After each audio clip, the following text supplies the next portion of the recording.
The shrieks rang out over the community pool deck, sharp and grating, like fingers scraping across a blackboard. Margaret Hutchinson's face had turned a deep, furious red, resembling a tomato left too long in the sun. She gripped her phone tightly, her knuckles pale from the pressure as she yelled into it. Yes, 911. There's a man here threatening me. He's refusing to allow me entry to my own community pool. I pay my dues. This is assault. Her voice broke with exaggerated distress, yet her eyes blazed with raw anger. I remained perfectly composed, cool, and collected, holding my clipboard while observing this woman in her 50s throw what amounted to a full-grown adult tantrum. Just behind me, slightly out of direct sight, but within my side vision, stood Marcus Chin, my lawyer. His phone was recording video, silently documenting every intense moment of Margaret's outburst. She had no clue she was on camera, and truthfully, that knowledge added an extra layer of satisfaction to the entire ordeal.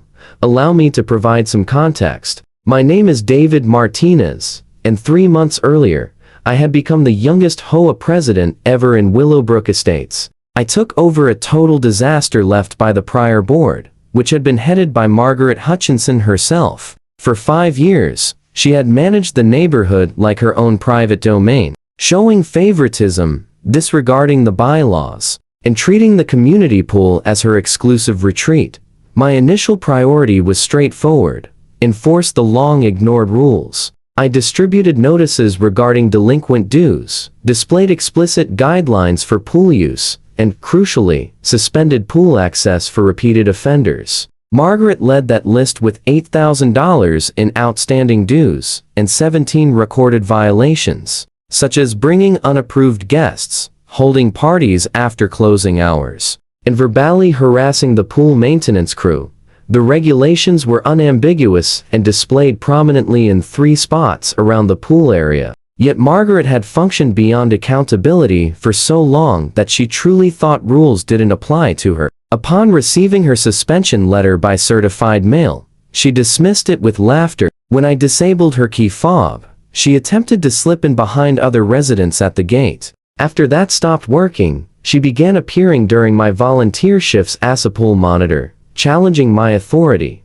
Today marked her most audacious attempt. She showed up accompanied by 6 guests, all loaded with coolers and inflatable pool toys, behaving as if the place belonged to her.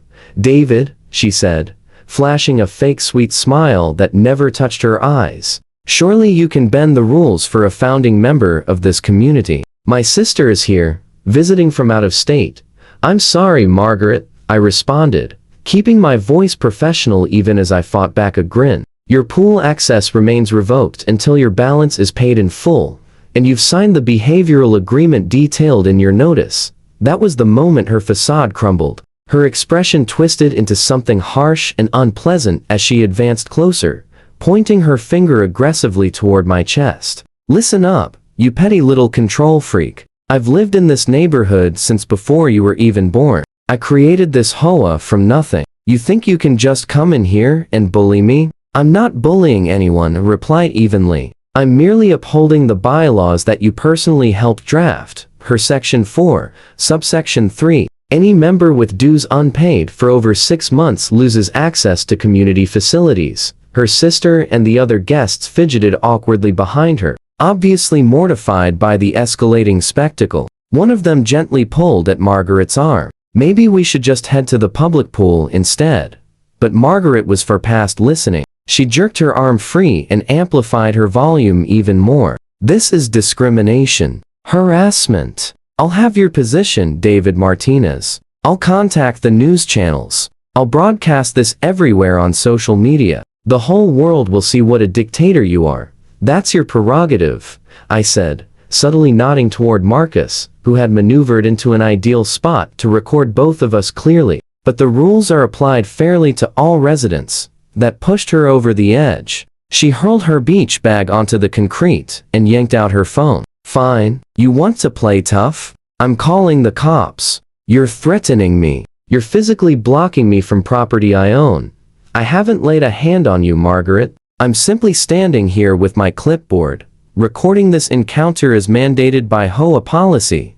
"Liar." she bellowed, then launched into her phone with rehearsed panic. "Hello, police? I need assistance right away at the Willowbrook Estates pool. A man is refusing to let me enter. He's acting aggressively, and I'm afraid for my safety." Behind me, Marcus discreetly adjusted his position for a clearer shot, making sure the footage would plainly capture the 5 feet of distance between Margaret and me. My relaxed stance, and her dramatic act, Margaret kept up her Oscar-level performance for the dispatcher. "He's obstructing my way. He's menacing me. I have witnesses." She waved frantically at her uncomfortable guests, who were already retreating from the confrontation.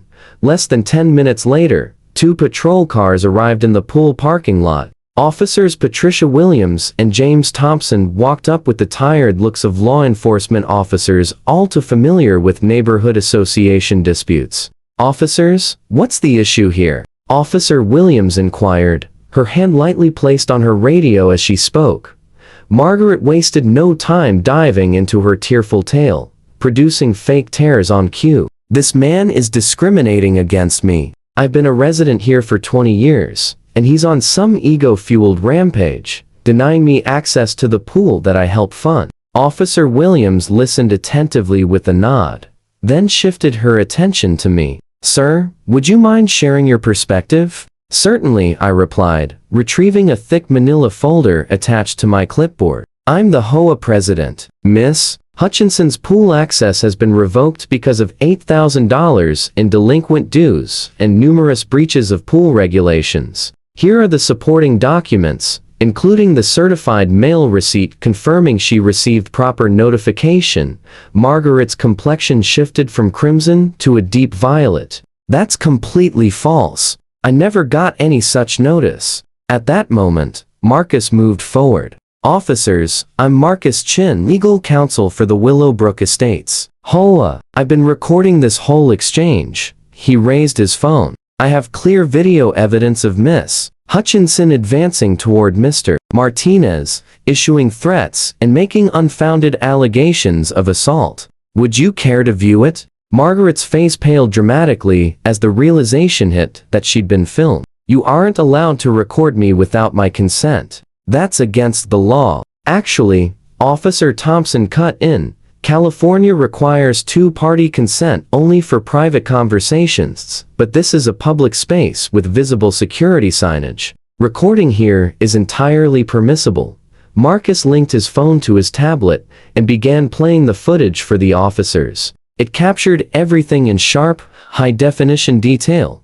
Margaret advancing aggressively, me remaining stationary 5 feet away, her warnings about media exposure, and her obviously exaggerated statements to the 911 dispatcher.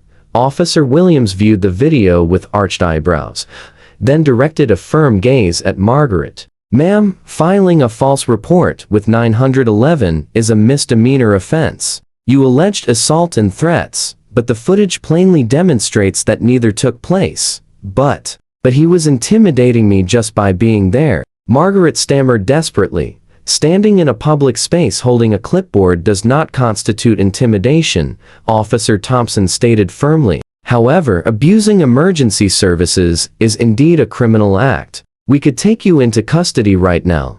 Margaret's mouth gapped open and shut repeatedly, like a fish gasping for air. Her sister moved closer. "Officers, please have mercy. She's simply emotional. We'll depart right away." Officer Williams glanced at her colleague. "We'll issue a warning this once, Miss Hutchinson, but if you make another unfounded 911 call, you will face arrest. Is that clear?" Margaret nodded silently, her earlier bravado completely gone. "Moreover," Officer Thompson continued, "I recommend you accept the HOA's rulings on your pool privileges. If you disagree, resolve it through appropriate legal avenues, not by creating disturbances and submitting fake emergency reports." As the officers turned to depart, Officer Williams drew me aside briefly. "You managed that situation admirably. Continue keeping detailed records. Individuals like her rarely back down after a single incident." She proved correct. In the following 2 weeks, Margaret intensified her efforts against me. She flooded board members' inboxes with countless emails packed with outrageous claims and subtle menaces. She shared lengthy tirades on the community Facebook group, which administrators deleted for breaching guidelines. She even attempted to circulate a recall petition, managing to collect just 3 signatures, all from her close wine group companions, Marcus and I. Carefully recorded every move. We archived the emails, captured screenshots of the online posts, and saved footage from my doorbell camera of her efforts to approach me at my residence. We were assembling an unbreakable dossier. The climax occurred at the subsequent HOA meeting. Margaret arrived, accompanied by a handful of allies, prepared to attempt an overthrow. She hadn't been formally informed that her suspended status barred her from board meetings, but she entered forcefully regardless. I moved to oust David Martinez as president for abusing his authority, she declared, marching to the front of the room as if she still held command. You aren't permitted to propose motions. I responded steadily from my position at the board table. You're no longer a member in good standing. In truth, you shouldn't even be present. This is an open meeting. I have full rights to attend. Actually, Marcus rose from the spectator area. HOA meetings are restricted to members in good standing. Considering your revocation and recent conduct, your presence here amounts to trespassing. That was when we revealed our strongest move. Additionally, due to the recorded harassment, the fabricated 911 call, and ongoing interference with HOA operations, the board has unanimously approved seeking a restraining order against you, Margaret. The room exploded in reaction. Several residents clapped, having endured Margaret's dominance for years. Others reacted with shocked gasps at the unfolding spectacle. Margaret remained motionless, her jaw dropped in disbelief. You have no authority to do that, she eventually choked out. We do. And we already have, declared Robert Kim, the vice president. The decision was unanimous. You forced our hand. Marcus walked over to Margaret, holding a folder. Miss Hutchinson, you are hereby served with the cease and desist order. Any additional contact with Mr. Martinez or disruption of HOA affairs will trigger immediate litigation. On top of that, I interjected, your latest behavior justifies placing liens on your property to recover the outstanding dues. We've shown considerable leniency, but it's exhausted. Margaret scanned the room frantically, hunting for backing that simply wasn't there. Even her wine club associates avoided her gaze. The neighbors, who had tolerated her intimidation for so long, observed with quiet fulfillment as justice finally arrived. This isn't finished, she yelled, retreating toward the exit. I'll take every one of you to court. My attorney will be in touch. We're eager for that, Marcus replied brightly. I'm certain the court will find the video of your false 911 call and our thorough documentation of harassment quite compelling. 2 weeks afterward, Margaret's attorney reached out to Marcus. Upon examining the proof, including the 911 audio and video evidence, he counseled her to abandon any planned suits and meet the HOA's requirements. The prospective legal costs alone could have ruined her financially, let alone the risk of criminal prosecution for emergency service misuse. During the special board session the next month, residents voted decisively to proceed with comprehensive legal measures. Margaret received an official ban from all HOA facilities until she settled her dues, plus accrued penalties and attorney fees, now exceeding $15,000. The restraining order was approved, mandating that she maintain a 100-foot distance from me and end all communication with board members. The ultimate setback occurred when Margaret's workplace, a nearby real estate agency, learned of the scandal. A realtor facing a restraining order and known for false emergency calls damaged the company's image. She was discreetly dismissed, with her real estate license facing scrutiny from the state regulatory body. I stood in the HOA office as Marcus submitted the last documents. Through the window, I observed a moving van arriving at Margaret's home. Rumors had circulated that she'd put the house on the market, unable to cover the escalating legal expenses and penalties without her realtor salary. She did this to herself, Marcus remarked, noticing my focus. $25,000 in combined fines and legal costs. prohibited from HOA amenities, a restraining order on her record, and the end of her real estate profession, all because she refused to pay her dues and adhere to the rules like the rest of us. I nodded, experiencing a blend of vindication and sympathy. Margaret's property sold quickly, far under market price in her haste to escape. As the moving truck departed carrying her final possessions, I spotted her in her vehicle, her shoulders heaving with what appeared to be sobs. Despite all her bravado and warnings, she had been utterly overcome by her own hubris and the straightforward enforcement of regulations she had once helped create.